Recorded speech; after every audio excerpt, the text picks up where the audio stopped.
The holographic projections flickered, casting a sickly green light across the obsidian walls of the Xylar High Council chamber. Whispers, like the rustling of dry leaves in a dying forest, rippled through the assembled dignitaries. Each member, a representative from one of the countless worlds bound by the Xylar conquered, fidgeted in their ornate chitinous seats. Outside, the swirling nebula of Xylos Prime, a cosmic tapestry of violet and emerald, offered a deceptive serenity, a stark contrast to the boiling anxiety within. The emergency session had been convened just cycles ago, a desperate response to a distress signal, an SOS originating from a rogue, uncharted system, a system the Xylar cartographers had labeled with a shudder of apprehension, the Scourge's Whisper. The SOS was not the problem. The problem was what sent it. Grand Senator Vrax, his crystalline eyes narrowed in suspicion, his 6 mandibles twitching with barely suppressed frustration, gestured toward the projection with a clawed hand. The image solidified, a rudimentary schematic of a vessel, crudely constructed, yet radiating an energy signature unlike anything the Xylar had ever encountered. This is what sent the signal, Vrax rasped, his voice a gravelly echo in the vast chamber. A vessel of primitive origin. The signal itself was fragmented, garbled, but the core message was unmistakable. SOS, we are under attack. Please, someone help us. A wave of unease passed through the chamber. Help, from whom?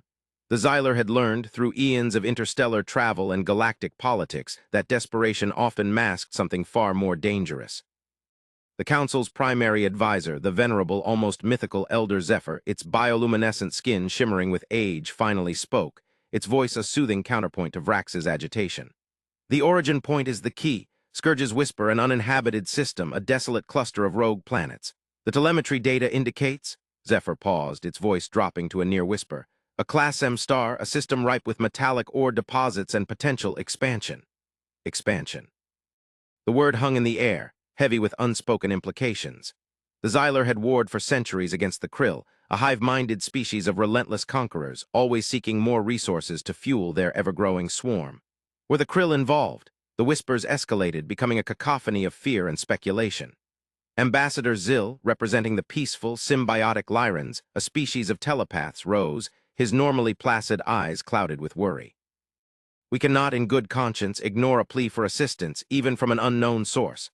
Perhaps it is a new species, a species facing annihilation. The Conquered's principles... His voice trailed off as if he knew his plea was falling on deaf ears.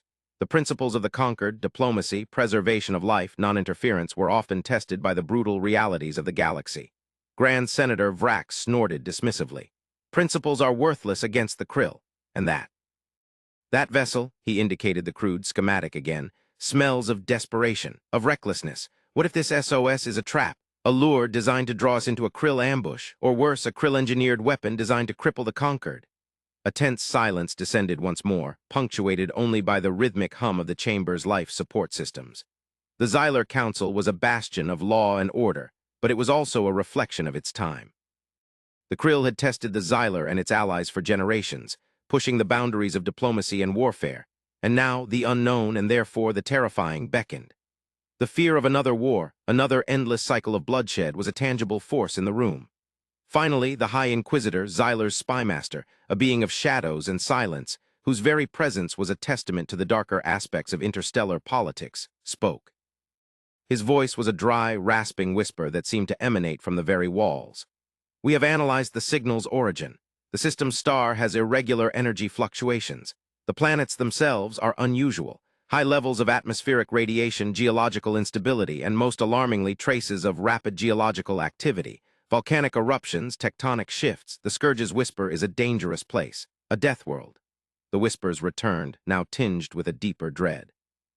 The Inquisitor's words painted a picture of a hostile environment, a crucible where only the most resilient life could survive. And whatever species had sent that SOS, they were on the verge of annihilation in this hell. The question then wasn't whether to assist, but whether the risk was worth the reward. We can send a scouting vessel, Ambassador Zill offered, a non-aggressive probe to assess the situation. Observe, not interfere, Vrax scoffed. A probe. Do you believe the Krill will be content with observation? They will see it as weakness. We must be prepared to defend ourselves. The Grand Senator was a hawk, always looking for a reason to exert Xylar military might. The debate raged on, a dizzying spiral of fear, logic, and self-preservation. The Xylar had survived countless wars, forged countless alliances, navigated countless treacherous political landscapes. But the Krill were different. They were a relentless tide, an unyielding force of destruction. They were a threat that kept the Xylar perpetually vigilant, perpetually afraid. And in this moment of crisis, this moment of uncertainty, the Deathworld, the SOS, the primitive vessel, they all represented a new and terrifying unknown. The decision was, as always, a compromise. A small, heavily armed escort ship, crewed by some of Xylar's finest, would be dispatched to the Scourge's Whisper. Its mission to investigate, to gather information, and to be prepared for the worst. It would be a scouting mission, a probe, but with teeth. The crew was hand-picked. The best of the best. They would have to be. The Xylar frigate Dawnbreaker slipped out of hyperspace into the desolate system of the Scourge's Whisper. The system's star, a crimson giant, cast an eerie, blood-red glow across the barren landscape. Commander Tilar, a seasoned veteran with 1,000 cycles of experience, studied the sensor readings. His crystalline eyes, usually filled with a cool professional detachment, betrayed a flicker of apprehension. The Inquisitor's assessment had been accurate. The system was a chaotic mess of geological instability, with planets racked by volcanic eruptions and tectonic shifts. The ambient radiation levels were off the charts. It was as hostile as it sounded. "Sensors are picking up remnants of the SOS signal," the tactical officer Virel announced, his voice steady despite the unsettling readings. "Fragmented, highly degraded. The origin point," he paused, his mandibles twitching. "It's one of the inner planets, a small, rocky world currently experiencing extreme volcanic activity." Tilar nodded grimly. "Prepare a long-range scan, identify the source of the distress signal, and be ready for anything." The Dawnbreaker approached the planet, cautiously navigating through the debris field of space rocks and cosmic dust. The closer they got, the more terrifying the readings became. The planet was a molten wasteland with vast plumes of ash and smoke erupting from its surface. The atmosphere was thick with toxic gases. The only question now was whether anything, let alone a species, could survive there. The long-range scan revealed a strange anomaly amidst the chaos, a structure. Not natural, artificial. Damaged but still intact. The crude vessel they had seen in the schematics was now clearly in view, partially buried in volcanic debris. It didn't look like much, but it was the only thing of note, the only evidence that something had called for help. "Commander," Virel said, his voice laced with confusion, "the vessel's energy signature, it's fluctuating wildly, and there are life signs." Life signs. Tilar felt a chill run down his spine. "How many?" "Minimal, very faint, but—" Rel hesitated. "They're emanating from the structure." Tilar authorized a full-spectrum scan. He had to know the truth. The probe returned, its findings immediately relayed to the central command hub. "Commander, I can confirm, inside the structure near the ship, small groups of life forms, humanoids. Their biology is," Virel paused, searching for the right words, "resilient, highly adaptable. They are subjected to incredible levels of radiation, thermal fluctuations, and toxic environments. Their internal functions, however, are remarkably stable. They are surviving despite the Deathworld. They are thriving. Humans, the name hung in the air. The Xylar knew of them, of course. A primitive species known for their aggressive expansionism and resource consumption. A species that had, according to Xylar intelligence, barely achieved interstellar travel. The image of the humanoids surviving in such a place, such a crucible, ran against everything the Xylar had been taught. Tilar gave the order to prepare an approach. "Prepare the boarding party, I want to know what we are dealing with, and prepare for hostile resistance." The Dawnbreaker set down on the planet's surface, its shields activated against the elements. The boarding party, clad in protective environmental suits, disembarked, their weapons ready. The air was thick with ash, the ground trembled with each volcanic eruption. The heat was almost unbearable. Tilar led the way, his crystalline eyes scanning the terrain for any sign of the inhabitants. The boarding party was made up of seasoned soldiers, hardened against war, but even they were shaken by the sheer ferocity of the environment. As they approached the structure, a strange metallic noise echoed through the ash-filled air. It was a rhythmic pulse, like a heartbeat. The team halted, weapons raised. The entrance to the structure was a gaping maw in the volcanic rock, barely intact, but clearly a doorway. "Enter the structure with caution," Tilar ordered, "and be prepared for anything." Inside, the structure was a labyrinth of corridors and chambers built from a surprisingly advanced alloy. The human vessel had crashed inside of it. The boarding party cautiously moved through the maze, their weapons trained. The air was breathable, but the temperature was still oppressive. They moved through a series of chambers, all of them devoid of life. No life signs. Then they heard the sounds of movement. Boarding party cautiously rounded a corner, their weapons trained. They faced a group of beings huddled in a chamber. Humanoids. They were not what the Xyler had expected. They were tall and lean, their skin tanned and scarred, their eyes filled with a strange combination of fear and determination. They wore rudimentary clothing, but they were clearly well-muscled and strong. And their eyes held a spark of intelligence. Their faces were not the crude, brutish faces the Xyler had associated with humanity. They were not what the Xyler thought they would be. The humans looked at the Xyler. The humans were the ones who were shocked. A male, clearly the leader of the group, slowly raised a hand in a gesture of peace. His movements were slow, deliberate. He spoke in a language unknown to the Xyler, but his tone was clear. He was not aggressive, but he was also not backing down. T-Lar, taken aback by the unexpected civility, returned the gesture. He activated his universal translator. "We mean you no harm. We received your distress signal." The human's eyes widened with what might have been relief. He spoke again, and this time the translator worked. "We are grateful," the human said. His voice was a low rumble, tinged with a slight accent. "We thought we were alone." T-Lar studied the humans. They were clearly exhausted, their bodies bearing the marks of their struggle, but their eyes were bright, and their faces radiated a strange, almost unsettling calmness. "What happened here?" T-Lar asked with a directness that was characteristic of Xyler diplomacy. The human leader hesitated, glancing at his companions. "We made a mistake. We didn't know what we were dealing with." "Dealing with what?" T-Lar pressed. The human sighed as if shouldering an ancient weight. "The Krill, they came for us. They wanted to consume us and our home." The Krill, the name sent a chill through T-Lar. The Krill had reached this far. It was worse than they thought. He scanned the chamber, taking note of the makeshift weapons and defenses. "You fought them?" he asked, his voice barely a whisper. The human leader nodded. "We fought, but we were outmatched. We had to send the SOS. We knew it was a long shot, but we had to try." T-Lar knew the desperation. He knew the feeling of being hunted. "And now?" he asked. The human leader looked at him, his expression hardening. "Now we survive, we adapt, we learn, and we fight back." He paused. "We will not be consumed." The human's words resonated with T-Lar. The Xyler had faced the Krill for centuries, and they understood the price of survival. This world, this planet, the humans, they had all been pushed to the absolute edge. They were forged in fire, and their will was absolute. "We are the Xyler," T-Lar said, his voice now imbued with a newfound respect. "We are an alliance, and we stand against the Krill. We will help you." The human's face softened into something akin to a smile.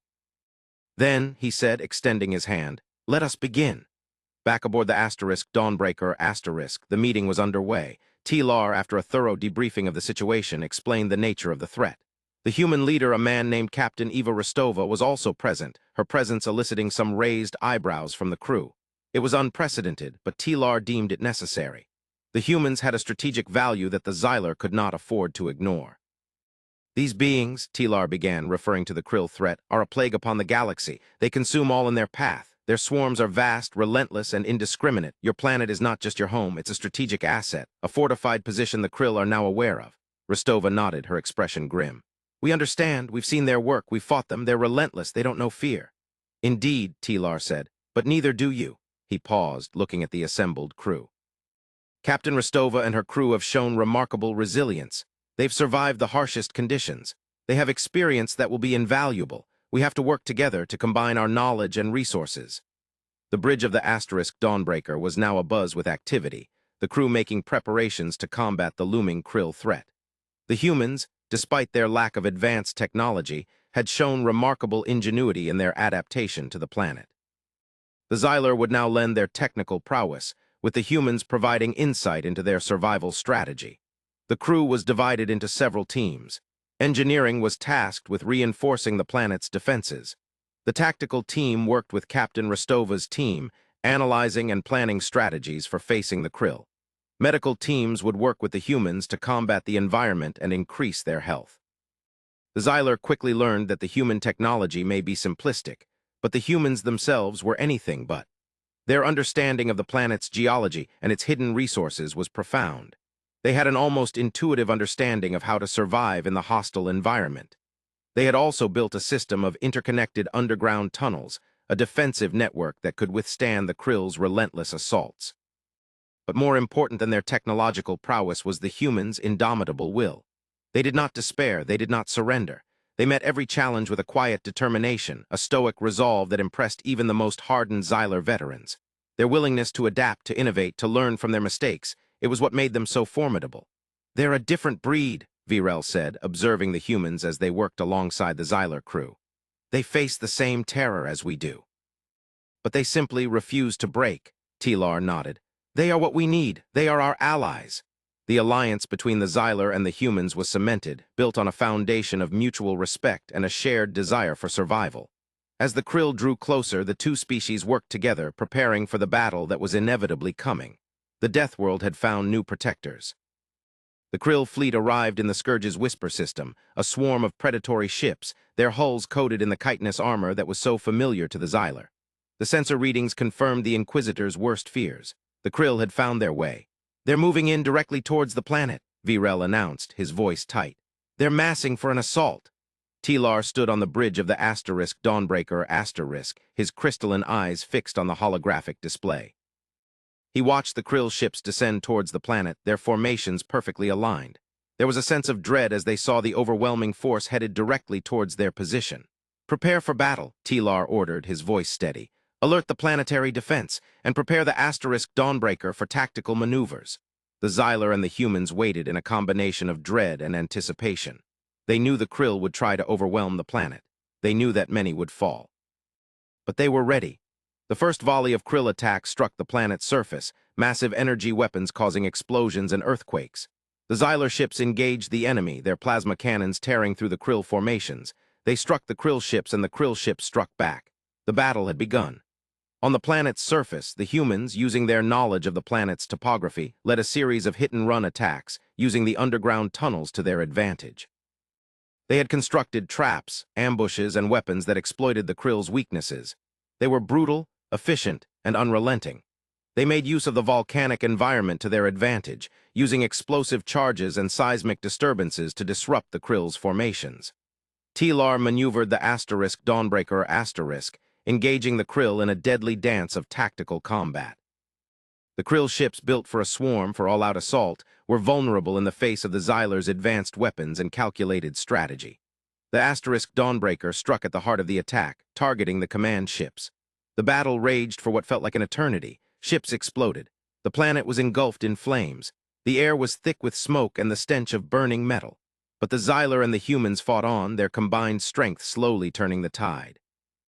Then Captain Rostova contacted Tilar, her voice crackling with static. "Commander, we've found a weakness. The krill are concentrating their forces on the main surface defenses, but we found their main supply ships, the krill ships that supply the ships that came into this system. They're on the far side of the planet. If we can knock those out, the krill here will be isolated." Tilar hesitated. It was a risky maneuver, a strategic gamble, but it was their only chance. "Understood, Captain. I'll make the tactical adjustments. Prepare for a coordinated assault." The Dawnbreaker disengaged from the main battle, accelerating to a speed the krill fleet did not expect. The Xylar ships flew around the planet, engaging and disabling the supply ships. The humans, meanwhile, launched their own assault on the krill, unleashing a coordinated barrage of attacks. The krill, disoriented and confused, started to fall apart. The Xylar ships moved with precision and skill. The Dawnbreaker was at the core. Tilar gave the order to overload the krill ship's primary weapons. The krill had never seen anything like this before. It threw them off balance. The supply ships were destroyed, their valuable goods now useless. The krill fleet, out of supplies, was stranded. The remaining krill ships, without ammunition, without reinforcements, found themselves facing the brunt of the Xylar and human assault. They had not been expecting this kind of attack. The tide of battle had now swung. The krill, for the first time in their history, wavered. They were not accustomed to defeat. Their ships faltered, their formations broke apart. The Dawnbreaker, in a final decisive maneuver, rammed the krill flagship, destroying it in a blinding flash of light. The remaining krill ships, seeing their leadership destroyed and their supply lines severed, had no choice but to retreat. The battle was over. The Scourge's Whisper, against all odds, had been defended. The Xylar and the humans had achieved what many thought impossible.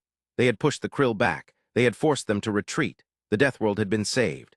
After the battle, the exhausted Xylar and humans stood together on the surface of the planet. There were many casualties. Their losses were heavy, but they had won. They had won together. Tilar stood beside Captain Rostova, the setting sun casting long shadows across the ash-covered landscape. His crystalline eyes were filled with a strange, new light. "You are a remarkable species, Captain," he said, his voice quiet. Rostova looked at him, her face etched with exhaustion and relief. "We did what we had to do, Commander. We couldn't let them take our home." "And you did it with a courage and determination that is inspiring," Tilar said. "The krill will be back. They always come back. But thanks to you, thanks to this alliance, we will be ready." Rostova nodded. We'll be ready. We will not be consumed. The alliance between the Xylar and the humans was now etched in blood and fire. But as they looked out at the devastation, at the remnants of the battle, they knew it was more than an alliance. It was a partnership, a brotherhood. The humans had shown the Xylar what it meant to be alive, to fight for everything, to never give up. Suddenly, a distress signal began to emanate from the ground, from a region of the planet that was mostly untouched by the battle. The signal pulsed with a strange energy, unlike anything either the Xylar or the humans had ever encountered. "What is that?" Tilar asked, his eyes narrowing. Rostova's expression darkened. "It's coming from our original crash site." They descended together toward the site. The closer they got, the more apparent it became that this was no ordinary distress signal. It was a beacon. It was a warning. The signal was emanating from a hidden chamber beneath the surface. It was a massive cavern sealed by a structure of alien design. "What is this place?" Tilar asked, his voice filled with a sense of dread. Rostova, staring at the cavern, her face pale, replied, "This is where the real threat lies." They entered the chamber, their weapons at the ready. Inside, they found a vast, circular chamber. In the center, there was a massive crystalline structure pulsating with a strange, otherworldly energy. The device had not been activated for thousands of years, at least. "What is it?" Lar asked. Rostova studied the structure. "It's a communication relay designed to send a signal across the galaxy."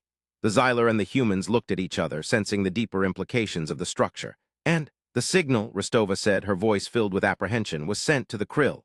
The revelation hung in the air. The Krill, the relentless destroyers, the scourge of the galaxy, had not arrived in the Scourge's whisper by chance. They had been called. "But why?" Tilar asked. Rostova looked at the crystalline structure. "To consume, to conquer," but she paused, her voice wavering.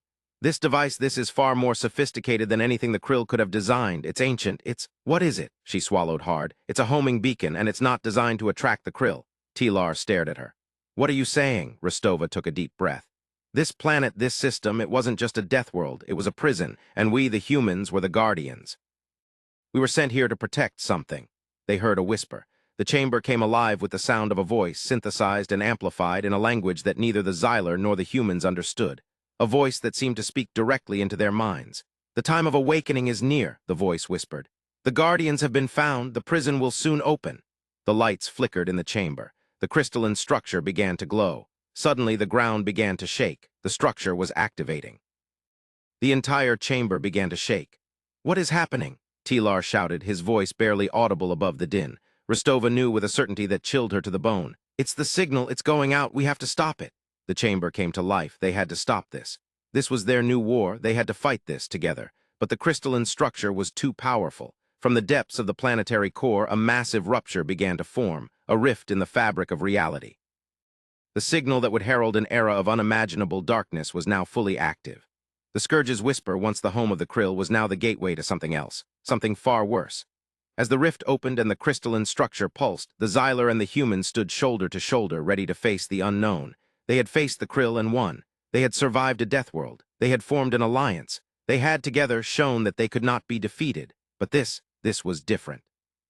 This was a cosmic threat, a threat from beyond the stars, a threat that could end all life in the galaxy. The chamber went silent, save for the rhythmic pulsing of the crystalline structure. And as the full implications of the situation dawned on them, the Xylar High Council and the human survivors all understood that the SOS had been a lie.